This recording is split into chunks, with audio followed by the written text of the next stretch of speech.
어린 양 보좌의 생명수, 요한계시록 22장 1절 말씀입니다. 또 그가 수정같이 맑은 생명수의 강을 내게 보이니 하나님과 및 어린 양의 보좌로부터 나와서, 이렇게 되어 있습니다.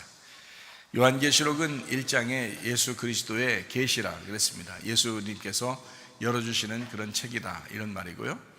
2장 3장에는 일곱 교회 일곱 등잔대에 대한 이야기가 있습니다.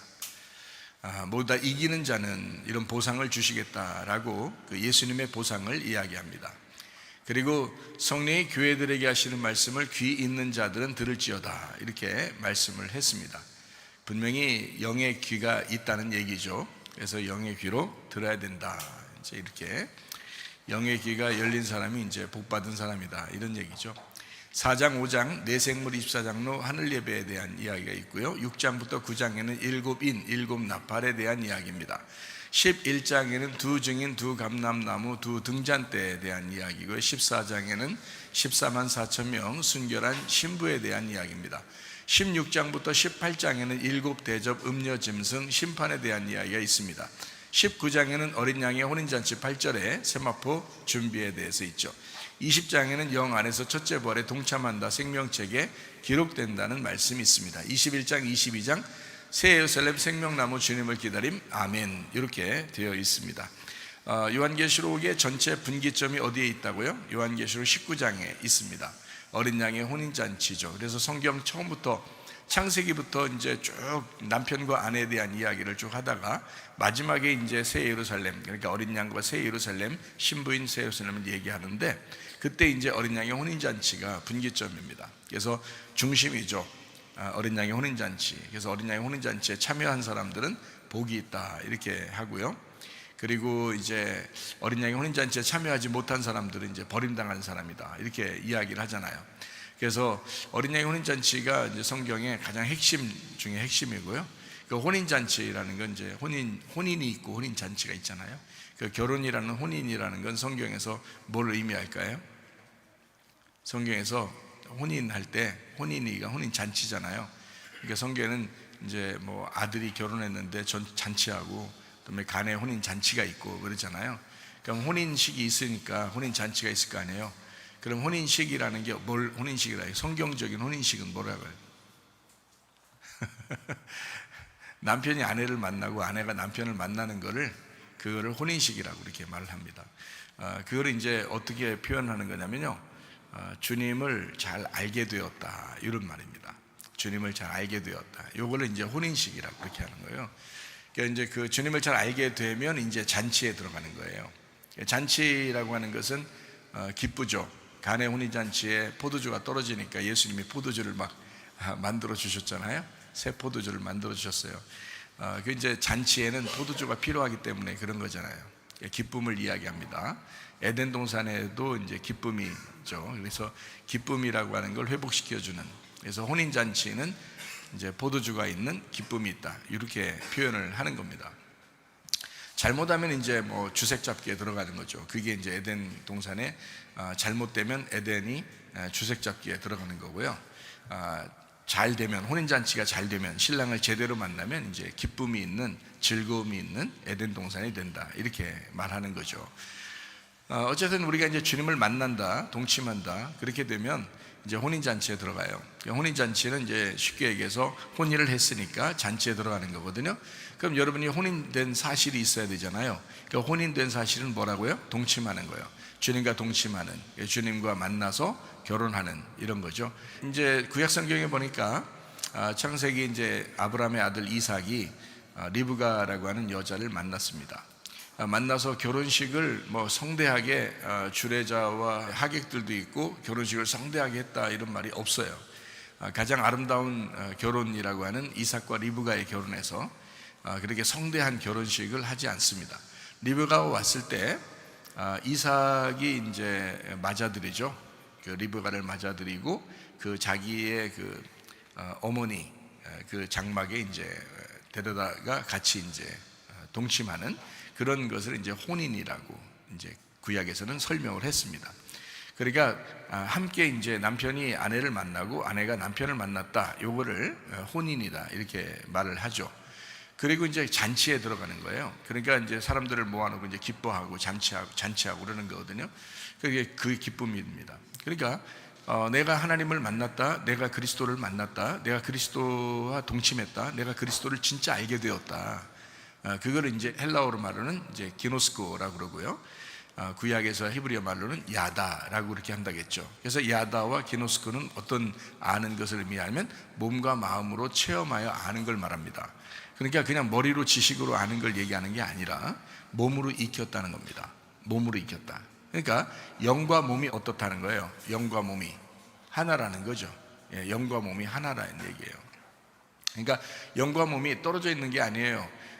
영이라고 하는 것이 몸으로 행동함이 없으면 그 영이 있는 것이 무슨 의미가 있겠느냐 하는 거죠. 하나님이라고 하는 존재가 우리에게 사랑한다고 아무리 말을 해도 그건 의미가 없는 거죠. 예수라고 하는 하나님의 아들이 내려올 때 그 행함을 통해서, 그 행동을 통해서 하나님은 사랑이구나 라는 것을 우리가 깨닫게 되는 거죠. 그러니까 하나님의 그 표현, 우리에게 하나님의 사랑의 표현이죠. 그게 이제 하나님의 아들인 겁니다. 우리가 아직 죄인 되었을 때 하나님께서 사랑하셨기 때문에 그 아들 예수를 우리에게 보내주셨다. 이게 이제 로마서 5장 8절의 이야기거든요. 그래서 하나님은 자기 아들을 우리에게 보내셨다, 사랑한다, 그 표현이죠. 그러니까 사랑이라는 것이 확정됐단 말이죠.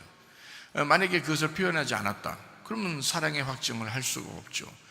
자기가 사랑한다 말만 그러는 거죠.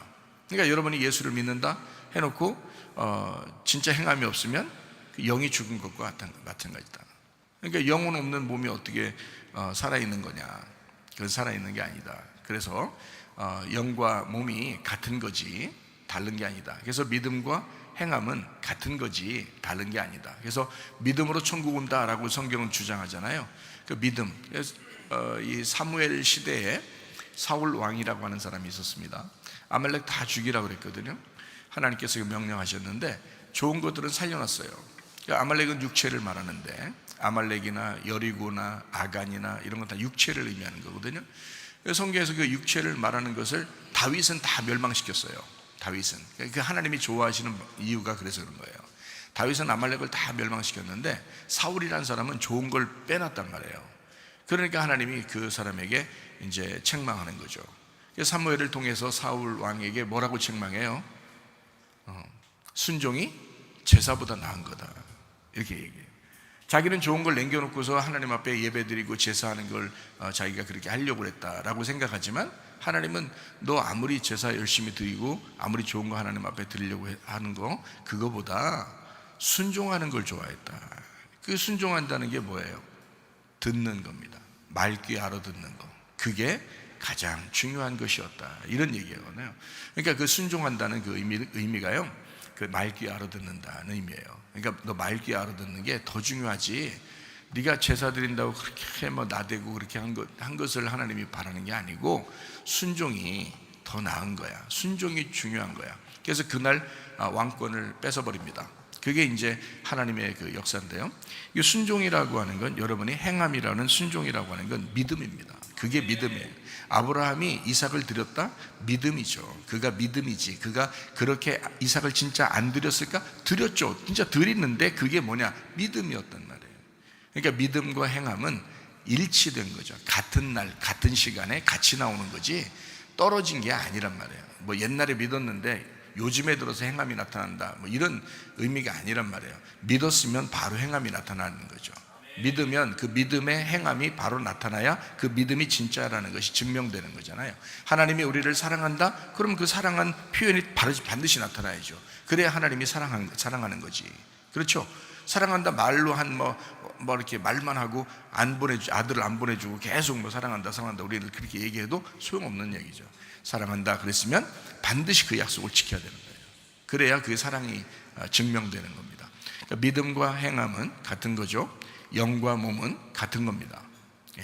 사랑은 표현이 반드시 있어야 된다 하는 얘기입니다. 그래서 데살로니가 전서 5장 23절의 말씀에 보면 평강의 하나님이 친히 너희를 온전히 거룩하게 하시고 또 너희의 온 영과 혼과 몸이 우리 주 예수 그리스도께서 강림하실 때에 흠없게 보존되기를 원하노라 이렇게 되어 있습니다. 영과 혼과 몸이 흠없게 보존되지만 하나가 되어야 된다 이 말이에요. 하나 되어야 된다. 영이 혼이고 혼이 몸이고 몸이 영이고 몸이 혼이고, 그래서 너희 영과 혼과 몸은 하나다. 이게 일치된 삶을 살아야 된다. 그게 진짜 믿음이고 그게 진짜 그리스도인이지 라는 그런 말이죠. 그래서 우리가 주님을 믿는다라고 하면서 행함이 빠져있는 그런 믿음은 거짓입니다. 이건 속은 거예요. 믿으면 다 돼, 믿으면 총과, 그러면 너의 믿음이 어떠한지를 너의 영과 혼과 몸이 증명해야 된다는 거죠. 너희의 믿음을 영과 혼과 몸이 증명해야 된다 이거예요. 그걸 그대로 나타내야 줘야 된다. 성경 많이 읽으시기 바랍니다. 기도 많이 하시기를 바랍니다. 그것이 먼저예요. 하나님 말씀을 듣는 게 가장 우선적인 거예요. 그 말씀을 듣는 거예요. 그리고 그 말씀 맑게 알아듣는 거, 그게 순종입니다. 그 말씀 알아듣는 게. 그래서 예배 드리러 온다는 것은 그건 축복이고 여러분에게도 그게 행함이에요. 그게 하나님이 우선 말씀을 들어야 믿음이 생기고, 믿음이 생겨야 구원을 받죠. 구원을 받아야 예배도 드릴 수 있는 거고요. 예배를 드려야 하나님도 더 많이 알 수 있는 거고, 하나님을 더 많이 알아가야 동침하고 혼인을 하는 증거가 되죠. 그래서 혼인하면 잔치에 들어가는 것입니다. 그럼 그 사랑이에요. 잔치라는 건 기쁨과 사랑과 은혜예요. 그러니까 이렇게 하려고 우리는 말씀을 먼저 듣는 거죠. 그래서 말씀 듣는 것이 너에게 순종이야. 그게 가장 우선적인 거고 중요한 거야 라고 주님도 우리에게 말씀하는 겁니다. 100번의 제사보다 너 순종하는 게 가장 더 중요한 거야 라는 거죠. 그 순종하는 건 뭐라고요? 맑게 알아듣는 거. 너 내 말귀를 알아듣는 거. 부모님에게 가장 큰 효도가 뭐예요? 자녀가 맑게 알아듣는 겁니다. 잘 알아듣는 거예요. 그래서 그 말을 잘 알아들어야 순종하게 되죠. 알아들었다, 그 말은 순종한다. 불순종하면 뭐라 해요? 너 왜 내 말 안 들어 그러잖아요. 부모가 너 왜 내 말 안 들어 그러면 진짜 소리를 못 들었다는 얘기예요. 아니면 네가 순종하지 않는다는 얘기예요. 네가 순종하지 않는다는 말이에요. 너 왜 내 말 안 들어 그러잖아요. 우리나라 말이 참 비슷한 게 많아. 성경적으로 그죠? 말 잘 들었다, 그 말은 순종했다 이 말이잖아요. 그렇게 아주 성경하고 비슷한 말들이 참 많아요.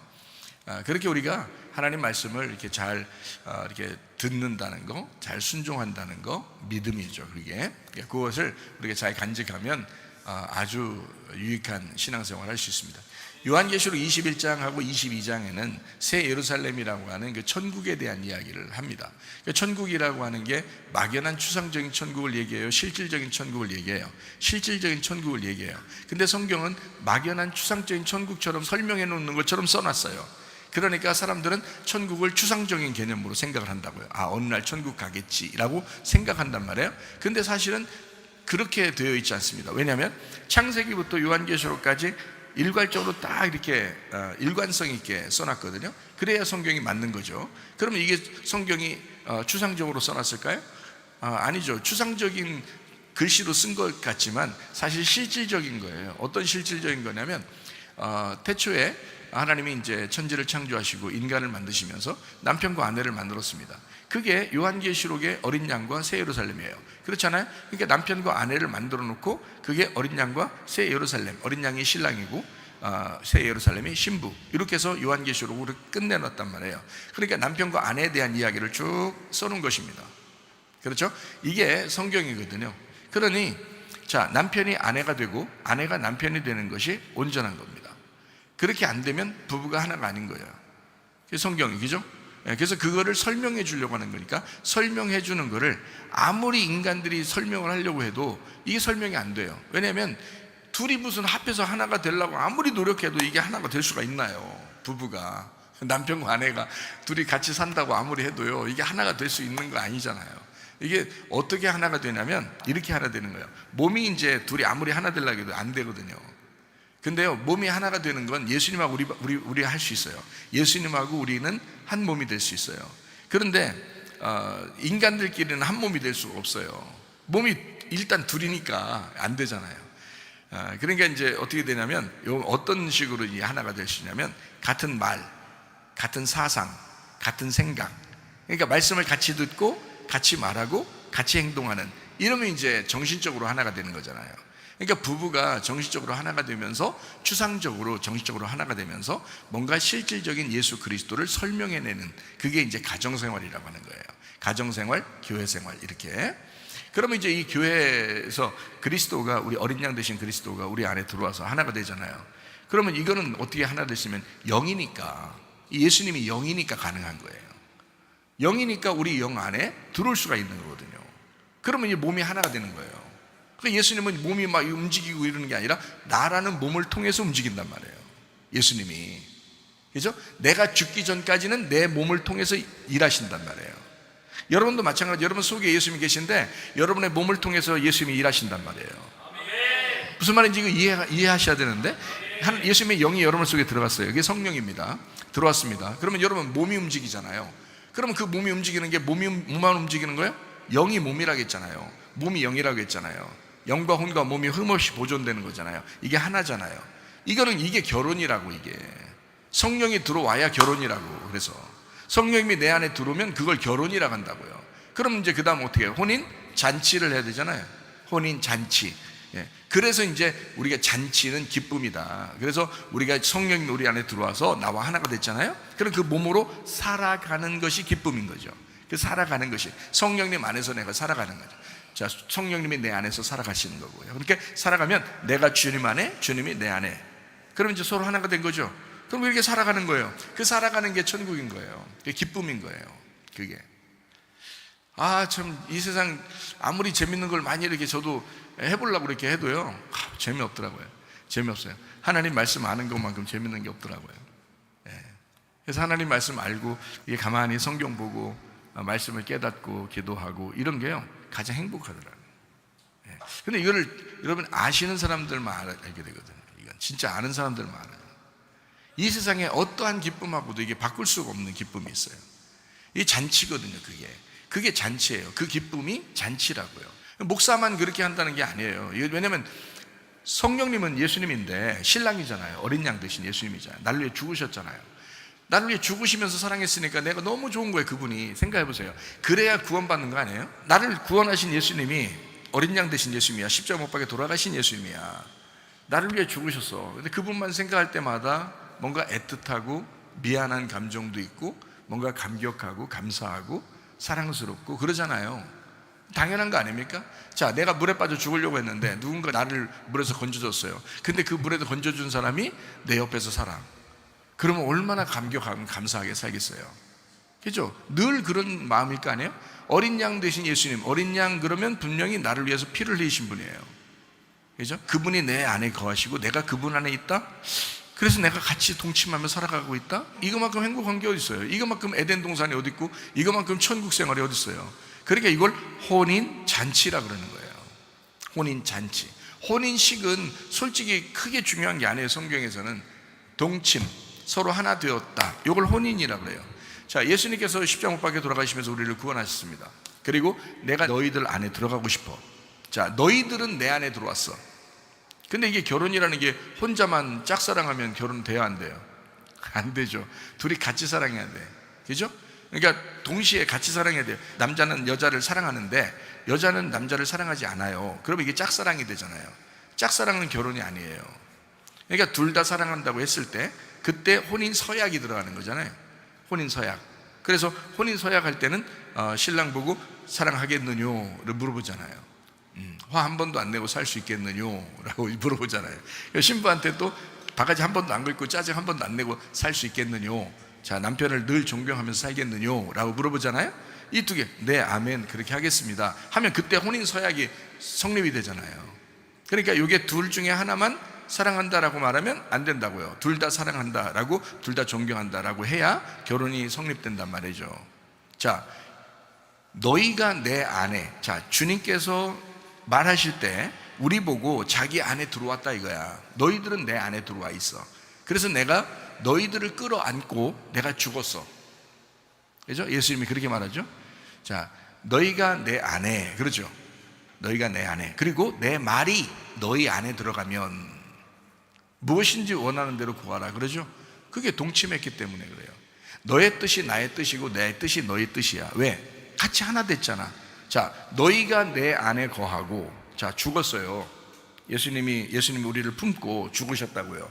그리고 난 다음에 내 말이, 자 이제 예수님 부활하셨습니다. 부활하시니까 성령님이에요. 성령님은 진리의 말씀입니다. 진리의 말씀이 너희 안에 들어가면, 이걸 결혼이라 그런다고요. 나는 너희들을 품었어. 나는 너희들을 사랑해. 그럼 너희들이 내 말을 받아들이면, 너희들이 나를 사랑하면, 너희들이 나의 말을 사랑하게 되면 동침이라고요. 그걸 혼인식이라 이렇게 말한단 말이죠. 그러니까 성경의 혼인식은 복잡한 게 아니에요. 예수 영접하는 것이 혼인식입니다. 예수를 받아들여서 예수님과 내가 동침한다, 예수님을 알았다, 어린 양 되신 예수님을 내가 알게 되었다, 그러면 그걸 혼인식, 결혼했다. 둘이 약속한 거잖아요. 다른 사람들에게는 몰라도 둘이 약속한 거예요. 교회 왜 나오는 줄 알아요? 둘이 예수님하고 결혼한 거를 이 많은 증인 앞에서 공개하면서 자기가 주님 사랑한다는 것을 공개하고 밝히는 자리입니다. 그게 교회예요. 그렇잖아요? 자기가 주님 사랑하는 것을 모르잖아요. 둘이 결혼했으니까 모르잖아요. 그거를 우리 둘이 사랑합니다 라고 사람들에게 알려줘야 되잖아요. 그 알려주는 장소가 교회라고요. 그래서 교회는 자기가 주님을 사랑한다는 간증의 장소라고요. 그걸 교회라고 그런다고. 여러분, 주님 사랑하십니까? 좀 주님 사랑한다면 사랑한다는 표현을 하세요. 교회 왔으니 여러분이 진짜 주님 사랑하시고 주님이 신랑이라는 표현을 한번 해보시라고요. 교회 안에서 그거라고요. 그게 여러분 구원받은 예수님과 동침하는, 혼인했다는 증거라고요. 여러분, 저도 사람들에게 끊임없이 얘기하잖아요. 주님이 나를 사랑해 주셨다. 내가 죄인 되었을 때 주님이 나를 먼저 사랑해 주셨다. 내가 그래서 주님을 사랑하기로 결심했고 그 어린 양 되신 예수님을 내가 받아들여서 나의 신랑으로, 나의 왕으로, 나의 주인으로 내가 모시고 싶어 했다. 그리고 그분은 나에게 친구처럼 그렇게 대하시더라. 그런데 나는 그분에게 친구라고 해서 막대할 수가 없더라. 그분이 나의 어린 양 되신 신랑이기 때문에, 나를 위해 죽으신 분이기 때문에 나는 그분에게 너무 미안하더라. 늘 미안한 감정을 가지고 생활하고 있다. 그리고 감격하면서 그 사랑 안에서 살아가고 있다. 그래서 주님을, 한 말씀을 더 알고 주님의 그 마음을 하나를 더 알면 알수록 천국의 잔치를 하는 것 같더라. 그게 천국이란 말이에요. 천국이라는 게 예수님이거든요.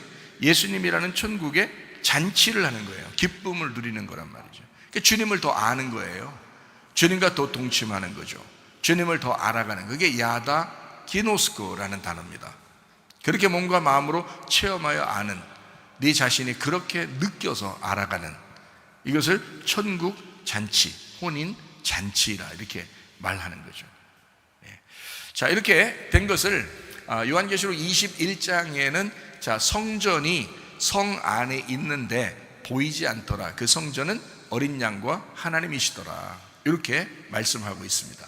그것이 이제 요한복음 14장에 말하는 그 거처, 하나님의 거처, 그게 주님 안에 있는 우리, 그리고 우리 안에 계신 주님, 또 우리가 하나님 안에, 하나님이 우리 안에 계신 그 모습들을 설명하고 있더라. 그게 천국의 모습이다. 결국에는 한나라, 추상적인 한나라의 개념이 아니라 실질적인 교회 개념이, 이게 천국이었더라 이 말이죠. 그래서 이 천국의 개념을 정확하게 알고 교회 생활을 하다가, 이 천국 생활을 하다가 천국에 진짜 올라가시기를 바랍니다. 이게 우리 여러분과 저희가 바라는 거 아니겠어요? 자, 추상적인 개념만 이렇게 생각하고 있다가 이 땅에서 교회 생활을 다 망쳐버리면 여러분은 정말 나중에 후회할 거예요. 교회 생활이 진짜 천국 생활이기 때문에 그런 것입니다. 혼인잔치라는, 예수님과 그 혼인잔치 하면서 그 기쁨으로 주님을 더 알아가는 여러분과 제가 되면 얼마나 기쁨이 있을까. 그 말씀 안에 살아간다는 것은 참 행복이고 기쁨이다. 성전이 새 예루살렘 성 안에 있는데, 새 예루살렘 성 안에 있는데 보이지 않더라. 이미 하나 됐더라. 이미 하나 됐더라. 이게 혼인식, 예수님과 결혼했다, 같이 있다. 떨어질래야 떨어질 수가 없게 되었다. 보이는 건 나만 보인다. 보이는 건 새 예루살렘이라는 신부만 보인다. 근데 그 안에 어린 양 되신 예수님이 계시더라. 늘 어린 양 되신 예수님만 생각하면 애틋하고 미안하고 뭔가 이렇게 막 감정이 복받쳐 오르고 감격스럽고, 그런 모습이 여러분과 저의 모습이 아닌가. 그게 진짜 그리스도인들이 아닌가. 그게 진짜 새 예루살렘의 모습이다. 그게 새 신부, 신부의 모습이다. 신랑을 사랑하는 그 감격스러운 신부의 모습이다, 이런 거죠. 그러니까 그 신부는 신랑을 늘 그리워하는 것입니다. 그거를 보여주는 게 그리스도인 가정들이고요. 그래서 그리스도인 가정들에게 저는 그리스도와 교회에 대한 소개를 하면서 아름답게 생활해라, 혼인잔치를 아름답게 생활해라, 그 가정의 생활들을 아름답게 했으면 좋겠다라고 늘 주장하고 얘기하는 것입니다. 왜냐하면 성경이니까. 그게 성경의 처음부터 끝까지가 다 남편과 아내에 대한 이야기예요. 하나님과 그 자녀에 대한 이야기고요. 하나님과 자녀에 대한 이야기에서 남편과 아내의 이야기로 완성하는 거거든요. 자녀는 자라나야 되잖아요, 그죠? 예, 자라나야 돼요. 성경의 어린아이가 총간다는 말은 자라나는 어린아이를 얘기합니다. 예, 그냥 멈춘 어린아이를 얘기하는 게 아닙니다. 교회 와서 애들짓 하는 건, 이런 건 성경에서 말하는 참 천국에 들어가는 어린아이, 그런 어린아이가 아닙니다. 애들짓 하는 거, 이건요. 그게 아니라 자라나는 특징을 가진 어린아이예요. 그러니까 믿음이 반드시 자라나야 되겠죠. 믿음이 반드시 자라나는 그런 어린아이, 그게 천국이라고 그러는 거지. 맨 한 10년 되고 20년 되고 뭐 그런데 믿음은 똑같고, 뭐 사람들한테 행동하는 건 똑같고, 자기 자존심은 똑같고, 교만도 똑같고, 욕심도 똑같고, 뭐 정욕적인 탐욕적인 것도 막 똑같고, 이런 사람이 무슨 어린아이입니까? 말도 안 되는 소리죠. 그거는 자라나질 못했잖아요. 자라나려고 하지도 않았잖아요. 그런 사람은 어린아이가 아니에요. 천국이라는 어린아이가 아니란 말이에요. 천국이라는 어린아이는 심령이 가난한 사람입니다. 겸손한 사람입니다. 그 어린아이는요, 자라나는 특징을 가진 사람입니다. 그러니까 믿음을 가지고 있으면 반드시 자라나는 특징을 가지고 있어야 된다. 그래야 진짜 성경에서 말하는 어린아이다. 순진한 어린아이가 돼야지, 막 이렇게 머리 쓰는 그런 어린아이, 이거 성경, 그런 건 육신적인 사람이라고 그러죠. 어린아이, 육신적인 사람, 반드시 자라나야 된다는 그런 얘기입니다. 그래서 그리스도의 장성한 분량이 충만한 데까지 너희가 자라나야 된다 그러지, 교회 오래 다녔다고 자랑할 거 하나도 없습니다. 날마다 한 걸음이라도 전진해서 앞으로 나아가는 믿음의 사람들이 되시기를 바랍니다. 믿음의 성장이 있어야 되겠다라는 그런 말입니다. 자, 우리가 이제 요한계시록 21장, 22장 전체가 또 어떻게 했다고요? 예, 새 예루살렘이라고 하는 천국에 대한 소개를 우리에게 하고 있다. 이제 요거를 우리가 좀 이야기하고 있잖아요. 성경에 이제 요한계시록 21장에 이제 마지막을 이렇게 보면 뭐라고 되어 있냐면, 더럽게 하는 자, 또는 가증한 일 행하는 자, 거짓말하는 자 못 들어온다, 이렇게 되어 있거든요. 그게 이제 요한계시록 21장의 마지막이에요. 그러면 요한계시록의 21장의 마지막을 만약에 이런 이야기로 썼다면, 자 보세요. 천국에 대한 이야기를 쭉 하는 것 같이 보이지만, 더럽게 하는 사람, 또는 가증한 일을 행하는 사람, 거짓말하는 사람, 뭐 못 들어온다, 뭐 이런 얘기를 막 썼다고 해보세요. 좀 이상하잖아요. 요한계시록 21장, 22장에 이런 말 안 쓰고 그냥 좋은 말만 탁탁탁 써놓고 끝내야 되는데, 이런 말까지 썼다면, 성경 제가 요한계시록 21장, 22장을 보면서 특징이 뭐냐면요, 이게 거의 지금에 대한 이야기입니다. 지금. 그러니까 현재형을 많이 썼어요.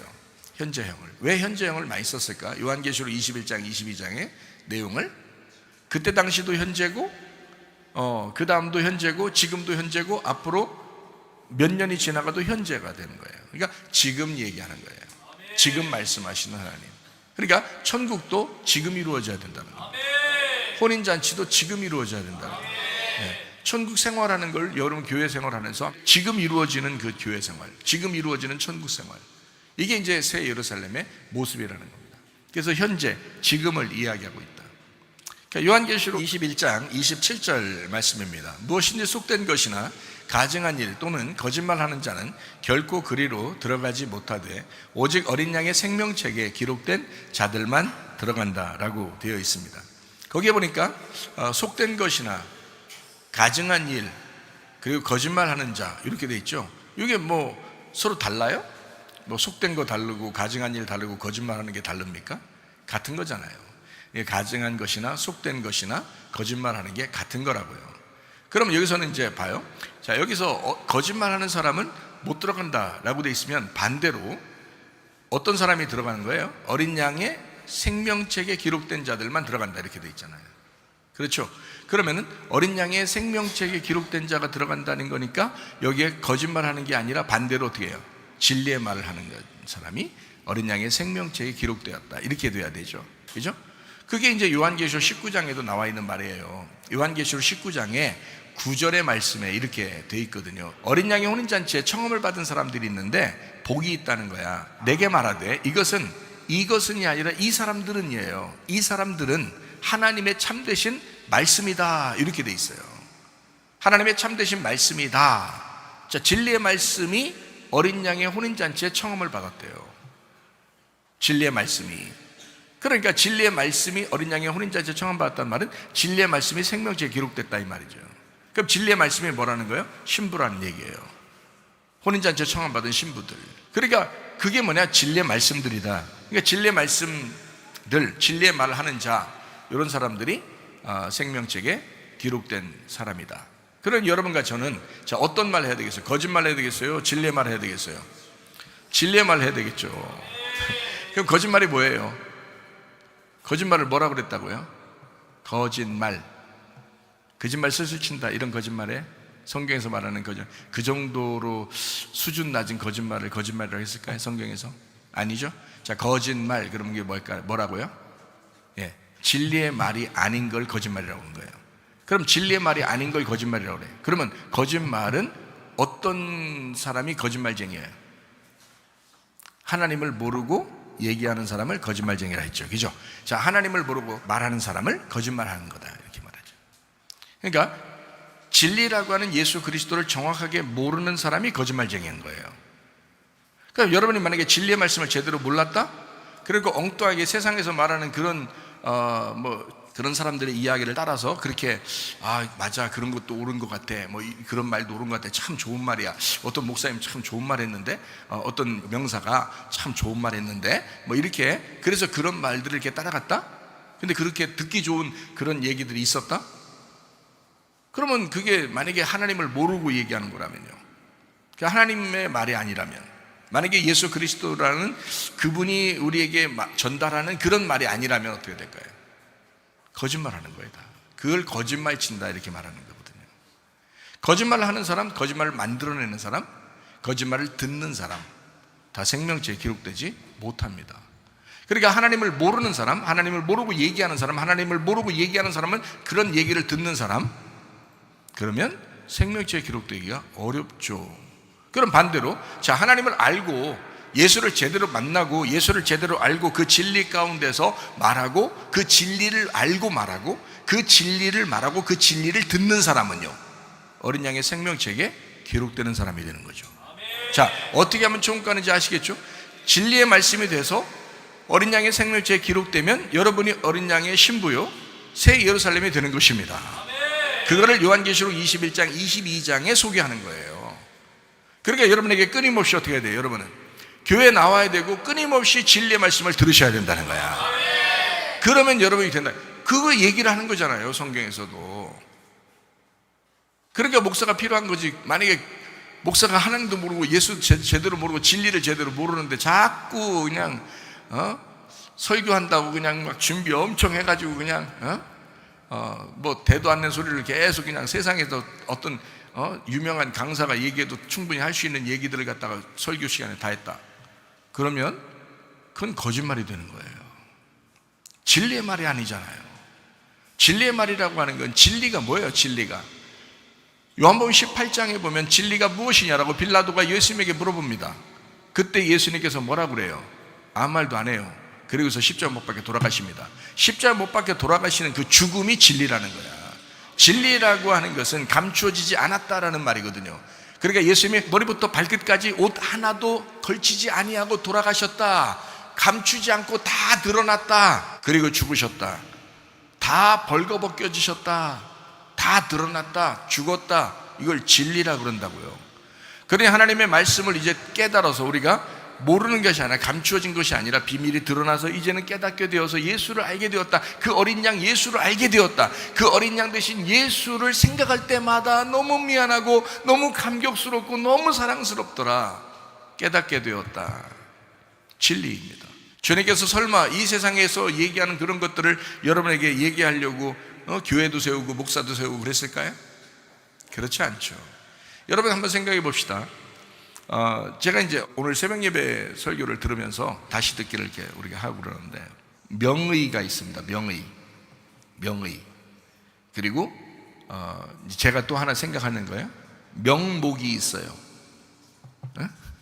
명의가 있고 명목이 있어. 명의가 이 세상에 있나요, 없나요? 있죠. 뭔가 인체의 신비의 비밀을 잘 아는, 인체를 잘 연구해서 잘 아는 의사가 있어요. 그러니까 뭐 그냥 인턴들도 있고요, 그냥 한참 배우는 그런 이제 학생들, 그런 의사들도 있고요. 그리고 진짜 막 고수들 있잖아요. 막 의사 생활을 오래 하면서 자기가 연구를 많이 해가지고 진짜 딱 보면 아는 막 이런 그 명의가 있다고요. 그 진짜 의사들이 있단 말입니다. 그런 사람한테 여러분 죽을 병에 걸리면 누구한테 가겠어요? 인턴들한테 가고 싶어요? 인턴들한테 가서 수술해 주세요 그러겠어요? 아니면 진짜 명의가 있다면 알아보고 그 사람한테 가서 수술 받고 싶겠어요? 여러분 같으면 척하면 삼천리죠. 쿵 하면 호박 떨어진 소리고. 모르겠어요? 딱 보면 알죠? 자, 내가 지금 죽을 병에 걸렸으면 나를 가장 잘 아는, 척 보면 삼천리로 아는 그런 명의한테 가가지고 진단받고 싶죠. 그리고 치료받고 싶고 수술받고 싶고 그러겠지. 당연히 그런 거 아니겠습니까? 인턴들한테 가가지고 자기의 몸을 맡기겠어요? 그렇지 않죠. 자, 그러면 보세요. 교회 왔습니다, 여러분이. 그러면 교회 왔으면 분명히 명목이 있어야 된다는 거예요. 명목이. 명의처럼 목사도 말씀을 정확하게 깨달은 어떤 사람이 있어야 되는 거예요. 그런 사람에게 내 영혼을 맡겨야지. 자기 영혼을 아무 말씀이나 막 들으려고 그러는 거예요, 여러분. 인턴들이 말하는 걸 갖다 막 듣고서 자기 생명을 맡겨? 이상한 거 아닙니까? 여러분이 죽을 환자면 명의를 찾아가려고 하는 것처럼 여러분 분명히 진리의 말씀을 깨달은 자들이 있다고요. 그럼 그 진리의 말씀을 깨달은 자들의 이야기를 들어야 자기 영혼이 사는 거예요. 어떻게 맡기겠어요? 그러니까 목사들은 진짜 조심해야 돼. 명목이 돼야 돼. 진짜 이 세상에서 명목이 돼야 돼요. 그래야 주의 종인 거지. 주의 말씀을 정말 깨닫고 주의 말씀을 정말 알아. 그래서 그 말씀대로 살고 그 말씀을 전달할 수 있는, 다시 말하면 예수를 정확하게 알고 말하는 사람, 이게 진리를 말하는 사람이라고요. 그게 진짜 선지자라고. 그런데 진리를 몰라요. 예수에 대해 제대로 몰라요. 주님을 진짜 개인적으로 확실하게 만난 것도 없어요. 그냥 그냥 은근히 그냥 배운 거로 그냥 자기 그냥 다 써먹는 거예요. 자, 이러면요 밑에 사람들이 영혼을 구원받겠냐고. 그리고 그 사람들이 어떻게 그 영혼을 자기한테, 그런 목사한테 맡기겠냐고요. 그건 거짓 선지자라고. 진리를 모르고 얘기하면 그걸 거짓말하는 것이다 라고 얘기하는 거란 말이에요. 진리를 알고 얘기하면 그게 진짜다, 이렇게 얘기하는 거거든요. 여러분, 진리의 말씀을 듣고 진리의 말씀이 되셔야지. 거짓말하는 거를 듣고 거짓말을 하는 사람, 거짓말 듣는 사람, 거짓말을 지어내는 사람, 이건 다 불과 유황에 떨어지게 돼 있어요. 그건 다 불에 타야 되는 겁니다. 진리의 말씀들이 나오셔야 돼. 다시 말하면 창세기부터 요한계시록까지 하나님이 우리에게 의도하시고 말씀하고 싶어하는 것들이 있단 말입니다. 그 말씀들을 전달하셔야 된다는 거죠. 그게 진리의 말이 되어야 된다. 자, 그리스도 예수 안에서요, 우리 진짜 예수님을 잘 알고 말하고 예수님 잘 알려고 듣고 그러셔야 됩니다. 그래서 예수님을 내가 알기 위해서 교회 왔다. 내가 예수님을 만나기 위해서 교회 왔다. 내가 예수님을 만나고 생활하기 위해서 내가 교회 왔다. 나 회개하려고 교회 왔다. 나 회개한 사람이다. 이런 사람들만 교회죠. 회개하지도 않으려고 그러고 말씀 듣는 것도 등한히 하고 그냥 대충 그냥 교회 한번 왔다 그냥 점 찍고 딱 가는 것처럼 그렇게 하는 그런 거는 교회라고 볼 수가 없죠. 그 사람은 교회라고 볼 수 없어요. 주님과 동침한 사람, 주님과 하나가 된 사람, 주님과 결혼한 사람, 이걸 교회라고 그러죠. 그래서 그리스도가 나의 신랑 되시고 그리스도 예수와 함께 하나 된 그런 삶을 살다가 주님 만나시길 바랍니다. 요한계시록 22장 1절 말씀입니다. 또 그가 수정같이 맑은 생명수의 강을 내게 보이니 하나님과 및 어린 양의 보좌로부터 나와서 라고 되어 있습니다. 어린 양의 보좌로부터 흘러나오는 그 생명수가 나옵니다. 자, 보좌라고 하는 것은 이제 앉은 의자를 얘기하는 거죠. 거기에 뭐가 들어있어요? 그게 그 앉은 의자가 언약궤입니다. 언약궤 뚜껑을 의자, 보좌라고 그래요.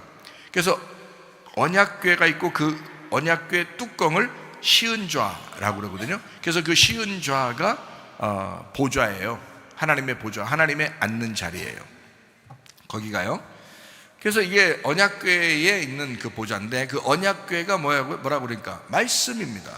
그러면 그 말씀에 대해서 그 보좌가 그렇게 있어가지고요, 그 보좌에 하나님께서 앉아 계신다, 이렇게 된 거죠. 앉아 있다, 일을 쉰다.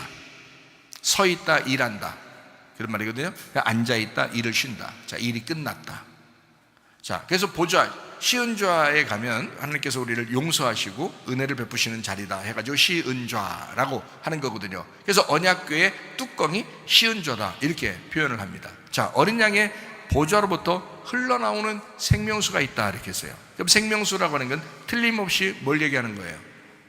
생명수, 진짜 물 내려오는 걸 얘기하는 거겠어요? 말씀을 얘기하는 거죠. 말씀을 얘기. 요한계시록 22장 17절 말씀입니다. 성령과 신부가 말씀하시기를 오라 하시는도다. 듣는 자도 오라 할 것이요, 목마른 자도 올 것이요, 원하는 자는 값없이 생명수를 받으라 하시더라. 자, 뭐예요? 말씀입니다. 그러면 생명수라고 하니까 물이잖아요, 물. 자, 반석을 쳤더니 반석에서 물이 나왔어요. 자, 뭘 의미할까요? 반석은 예수 그리스도를 얘기한다고 고린도전서 10장에 말씀하고 있고요. 그 반석에서 물이 나왔어요. 자, 생수라고 하는 물이 나왔어요. 자기 생명을 살리는 물이에요. 그걸 생수라고 합니다. 그러면 생명수가 나왔어요. 자, 반석을 쳤더니 생명수가 나왔다. 자, 반석이라는 게 누구라고? 예수님이라고. 그 반석은 예수님이다. 그러면 그 예수님이라는 반석을 쳤더니 물이 나왔다. 쳤다는 말은 뭐예요, 그럼? 죽었다는 얘기죠. 죽었더니 갈라놓고 거기서 성령님이 나오시더라. 물이 나오더라. 영이 나오더라는 얘기잖아요. 자, 길과 진리와 생명 되신 예수님, 그 예수님이 영으로 오신다는 말이잖아요. 우리에게 말씀의 영으로 오신다. 이게 생명수란 말입니다. 자, 보좌로부터 흘러나오는 생명수, 길이 되신 그 예수님, 그게 이제 길이라는 거예요. 우리에게 요한계시록 22장에 나와 있는 1절에 말하는 어린 양의 보좌로부터 흘러나오는 생명수 강을 보이는데, 하나님과 및 어린 양의 보좌로부터 나와 이렇게 길에 막 흐르고 그러거든요. 그게 뭐냐면 영입니다. 영. 영에 흐르는 거예요. 우리 영에 흐르는 거라. 예수님의 말씀이 영으로 흐른다, 이런 말이거든요. 자, 생명수 강, 성령입니다. 생명수 강, 성령, 말씀이에요. 예수 그리스도를 말합니다. 잠언 3장 18절 말씀이니까 생명나무가 나오는데요, 지혜라고 하는 게 뭘까? 지혜가 얻은 자에게 생명나무라는 거예요. 지혜를 가진 자는 복되도다. 자, 생명나무 열매를 우리가 먹어야 되잖아요. 자, 생명수를 마셔야 되잖아요. 자, 뭐예요 그게? 지혜라는 말씀이란 말이에요. 지혜라는 예수님, 그 말씀을 얘기하죠. 그러니까 고린도서에서도 말하죠. 예수님은 지혜가 되신다. 예수님은 의로움이 되시고 예수님은 지혜가 되신다. 그 지혜가 예수님이에요. 자, 예수님 지혜라는 분이 생명나무라는 거지. 그러니까 지혜는 생명나무다, 이렇게 얘기하죠. 자, 생명수는 뭐다? 지혜이신 말씀이다, 이거죠. 지혜이신 예수님, 그 영을 의미한다. 생명나무도 지혜이신 예수님, 그 말씀을 말한다 라는 말입니다. 자, 생명수라고 하는 건 생명을 살리는 거니까 그 물이 생명을 살리는 말씀이라는 얘기예요. 살리는 말씀.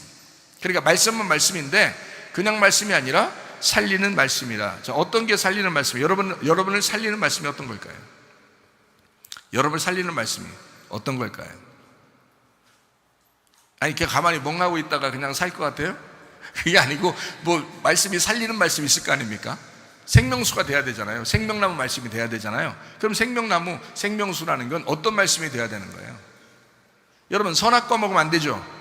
선악과 먹으면 안 되죠. 생명나무 열매 먹어야 되겠죠? 그럼 선악과는 뭐예요? 선악으로 구분해서 나누는 걸 얘기하죠. 그럼 선악으로 구분해서 나누어, 그걸 비판, 판단, 이렇게. 그래서 성경 하나님은 우리에게 비판하거나 판단하지 마라 그랬잖아요. 그게 선악과니까, 그죠? 그러면 선악으로 나누는 그런 말씀을 우리가 그렇게 성경을 보지 마라, 그렇게 먹지 마라, 이런 말이거든요. 자, 선악과 먹지 마. 그럼 생명나무로 먹어. 그럼 그 생명나무, 선악과를 먹은 인간들에게 생명나무 대신 예수님이 오셨어요. 그럼 생명나무는, 자, 그냥 나 생명만 줄 거야, 이렇게 말해요? 아니면 생명나무 대신 예수님은 오셔서 뭐 하셨어요? 죽으셨다고요. 그게 생명이라고요. 그러니까 죽음이 곧 부활이고 죽음이 곧 생명이었던 거죠. 근데 이거를 착각하면 무조건 생명수, 생명나무, 그러니까 이건 뭐 죽음이 필요 없는 어떤 좋은 거, 기쁜 거, 부활하는 거, 요것만 생각한다면, 살아있는 거. 그게 아니고요, 죽음과 부활을 의미합니다. 그래서 마태복음 3장 2절 말씀해 보니까 회개하라 천국이 가까이 왔느니라. 그래서요, 생명수를 마시고 생명나무 열매를 먹으려면 회개하라, 천국이 가까이 왔느니라. 자, 천국이라는 너 생명나무를 먹으려면, 천국이라는 생명수를 마시려면 뭐 해야 된다? 먼저 회개해야 된다. 네, 회개해야 된다. 그래야 천국이 오는 거다. 이런 말씀입니다. 자, 마가복음 1장 15절 말씀해 보니까요, 이르시되 때가 찼고 하나님의 나라가 가까이 왔으니 회개하고 복음을 믿어라 이렇게 했습니다. 침례 요한은 회개하라 천국이 가까이 왔다라고 했고, 예수님은 회개하라 복음을 믿어라 이렇게 말했습니다. 그렇죠? 자, 천국은 예수님인데 침례 요한은 자, 천국이라는 예수님이 가까이 올 거야, 내가 회개시키러 난 너희들에게 물로써 침례를 주면서 회개시킬 거야, 천국이라는 예수님이 너에게 그렇게 올 거야, 그 말이고, 예수님은 오셔서 뭐 하냐면 회개해라 복음이 왔다. 그래서 복음을 믿어라 이렇게 말합니다. 그러니까 복음이라고 하는 것과 천국이라는 말이 어떤 거예요? 같다는 거죠. 예, 복음이라는 것과 천국이라는 게 같은 것이었다. 자, 기쁜 소식이라는 그 복음이 천국이었다라는 말입니다. 그게 예수님이잖아요. 예수님은 복음이시죠. 기쁜 소식이십니다. 그분이 천국입니다. 그렇죠? 그러니까 예수님은 회개하고 복음을 믿어라 라고 했고요, 침례 요한은 회개하라 천국이 가까이 왔느니라 라고 했습니다. 자, 마태복음 3장 11절 12절 말씀 한번 볼까요? 나는 너희로 회개하게 하기 위하여 물로 침례를 베풀거니와 내 뒤에 오시는 이는 나보다 능력이 많으시니 나는 그의 신을 들기도 감당하지 못하겠노라. 그는 성령과 불로 너희에게 침례를 베푸실 것이요 손에 키를 들고 자기의 타작마당을 정하게 하사 알곡은 모아 곡간에 들이고 쭉정이는 꺼지지 않는 불에 태우시리라. 자, 목적이 뭐예요? 알곡입니다. 목적은 알곡 때문에 알곡을 드리려고 성령 침례를 주겠다는 겁니다. 그리고 불침례라고 하는 것은 나머지 쭉정이를 태우겠다는 거거든요. 그러니까 목적은 쭉정이에 있는 게 아니라 사실 알곡에 있었던 겁니다. 알곡 때문에 쭉정이를 불에 태우겠다 이런 얘기거든요. 그러니까 알곡이 목적입니다. 그래서 성령 침례, 성령과 불로 침례 준다 이렇게 말한 거거든요. 성령 침례가 중요하니까 그렇게 얘기하는데, 자, 생각해봐요. 물침례를 요한이 줬습니다. 이거는 뭐냐면 선악과를 지각하라는 겁니다. 선악과를 알으라는 거야. 너 선악과 먹었잖아. 그러니까 물침례를 통해서 너의 선악과의 사상, 선악과의 지식을, 선악과의 그 죄를 네가 자각하라 이 말이야. 자각하라. 자, 불과 성령으로 침례를 준다고 하는 것은, 불이라고 하는 것은 십자가의 죽음을 의미합니다. 너 십자가의 죽음, 다시 말하면 쭉정이가 불에 태워져야 돼 라는 그런 거죠. 성령으로 침례를 받아야 돼. 다시 말하면 부활함으로 생명을 얻어야 돼 라는 말이에요. 자, 죽으면 생명을 얻는 거잖아. 그러면 그 침례를 누가 줘요? 예수님이. 그럼 왜 그거를 불과 성령으로 침례 준다고 했겠어요? 태울 건 태우고 부활시킬 건 부활시켜요. 그리고 죽을 건 죽고 부활할 건 부활하고요. 그래서 죽어야 부활한다는 걸 동시에 나타내는 걸 생명나무라 그러잖아요. 자, 그러면 예수님은 왜 이런 불과 성령의 침례를 줄까요? 예수님은요, 생명나무를 자각하라는 것입니다. 침례 요한은 물로써 침례를 주면서 회개라고 하는, 다시 말하면 너의 선악과의 범죄를 자각하고 살아라 라는 말이고요, 예수님께서는 불과 성령으로 침례를 주면서 생명나무의 열매를 자각하고 살아라. 다시 말하면 너 회개하라, 복음을 믿어라 이런 거거든요. 그러니까 복음 안에는, 자, 사람이 죄를 지으면요, 그 죄에 대한 회개가 없으면 기쁨이 없어요. 자, 죄를 졌는데 회개가 없어요. 자, 어떻게 기쁨이 있겠습니까? 아무리 잘해줘도 기쁨이 없어요. 회개할 때 기쁨이 있는 겁니다. 회개할 때. 그렇잖아요. 여러분 잘 해봐서 알죠? 죄를 짓고 잘못하면요, 미안한 감이 있어야 되는 거예요. 그게 양심이라고 하는 겁니다. 그래서 이 양심의 법에서 자꾸 방망이질을 해요. 그러면 하나님 앞에 회개하고 그 회개가 우리에게 기쁨을 가져온다고요. 그러니까 회개하면 복음을 믿게 되는 거란 말이죠. 그러니까 그 회개 자체가 복음인 거야. 그렇죠? 회개하는 것 자체가 그게 복음인 거야, 우리에게. 그런데 그냥 여러분 다 얼러주면서 어이구 좋다 좋다 이렇게만 하면 다 총 간다 이렇게 얘기하면 이거는 생명나무 열매의 말씀이 아니죠. 그러면 생명나무의 말씀이 아니라, 생명나무의 말씀은 불과 성령으로 침례해 주는 거다. 생명나무의 말씀은 죽음과 부활을 동시에 말씀하는 것이다. 그걸 복음이라 그런다. 그래서 고린도전서 15장에는 예수의 죽음과 부활을 복음이라 이렇게 말했습니다. 예수의 십자가와 부활을 복음이다 이렇게 말해요. 자, 회개합니다. 회개하면 마태복음 5장 3절 말씀, 심령이 가난해집니다. 회개하면 심령이 가난해져요. 심령이 가난해지면 베드로전서 5장 5절 말씀, 겸손해집니다. 심령이 가난하니까 그게 겸손을 얘기해요. 그게 겸손이에요. 그 겸손한 사람에게 은혜를 베푸신다 그랬습니다. 그 은혜가 천국이에요. 은혜가 예수님이십니다. 그러니까 회개하게 되면 너 심령 가난해져, 그리고 겸손하게 돼. 그러면 예수가 천국이 되는 거야, 너에게. 이게 오늘의 이 말씀입니다.